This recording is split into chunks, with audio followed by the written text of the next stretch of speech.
Have you ever wondered why the price of your morning rice, gasoline for your commute, or even your university tuition fees just seem to constantly fluctuate over time?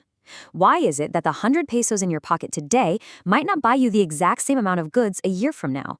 Well, welcome to this explainer. Today, we're going to unpack exactly why that happens and introduce you to the institution working behind the scenes to manage it all, the Bangko Sentral ng Pilipinas, or the BSP.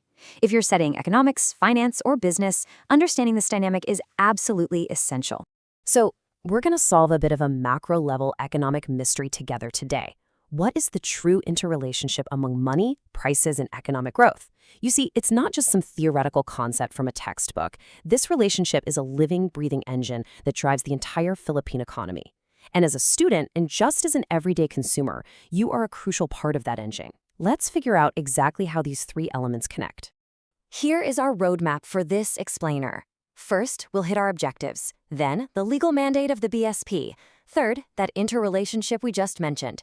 Fourth, we'll talk about the guardian of price stability. And finally, monetary policy. Section 1. Objectives.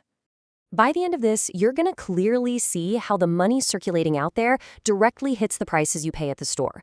You'll identify why price stability isn't just an abstract economic term, but something that actually protects the purchasing power of your own wallet. And finally, you will recognize the exact role the BSP plays as our primary monetary institution. Section 2. Legal mandate. All right, so this brings us to the absolute bedrock of everything the BSP does. I'm talking about Section 3 of Republic Act number 7653, which is actually more commonly known as the New Central Bank Act. They don't just make up rules on the fly, right?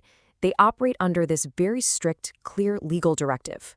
And that directive says the BSP's primary objective is to maintain price stability, conducive to a balanced and sustainable growth of the economy. Basically, their main job isn't just to print pesos, it's to make sure those pesos actually keep their purchasing power, so your daily expenses like jeepney fares or school supplies don't suddenly skyrocket out of control and hurt everyday consumers.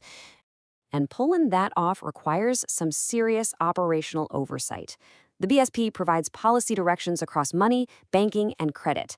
They literally supervise the banks we use every single day, meaning their decisions directly impact the interest rates on housing loans, business loans, and consumer credit across the entire country. Furthermore, they're legally bound to promote and maintain monetary stability and ensure the convertibility of the peso. All of these responsibilities, they work together to keep the whole financial system sound and secure. Section 3. Interrelationship. So now that we know what the BSP is legally required to do, let me ask you this. If the law says the central bank absolutely must maintain price stability, how exactly do they do it? It's a massive economy, so what levers are they actually pulling behind the scenes? Section 4. Guardian of Price Stability. Whenever you think of the BSP, you really should keep this title in mind. They are the guardian of price stability. It's a heavy responsibility. They are constantly monitoring data, watching how fast prices are rising or falling, and preparing to step in to keep things stable. They aren't just a regulator, they are a highly active protector of the Philippine economy. Section 5. Monetary Policy. Okay, let's define monetary policy.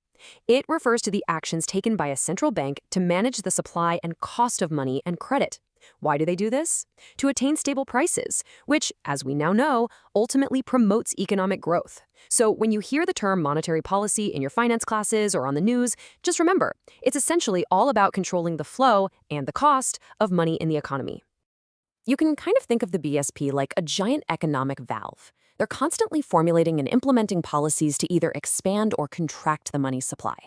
If the economy is sluggish, they might expand the money supply to encourage spending and investment. But if the economy is running a bit too hot and prices are rising too fast, they might contract the money supply to cool things down. It is an absolute balancing act to keep prices perfectly stable. And this constant balancing act creates a direct chain reaction. Step 1, the BSP manages the expansion or contraction of the money supply. Step 2, they do this in a way that is strictly consistent with the maintenance of price stability. And finally, step 3, by keeping those prices stable, this directly leads to balanced and sustainable economic growth for the country. It all links perfectly back to that legal mandate we talked about from Republic Act 7653. To wrap up our explainer today, I want to leave you with a quick situational problem that brings all this high-level monetary policy right down to your daily life. Based on everything we've just learned, if the BSP, acting as the guardian of price stability, makes a decision tomorrow to significantly contract the money supply, how might that specific action impact your everyday purchasing power when you go to buy groceries or pay for transportation? Think about that chain reaction we just went over. Analyze the scenario, and I invite you to drop your well-reasoned answers down in the comments. Thanks for joining me on this deep dive, and keep asking questions about the economy around you.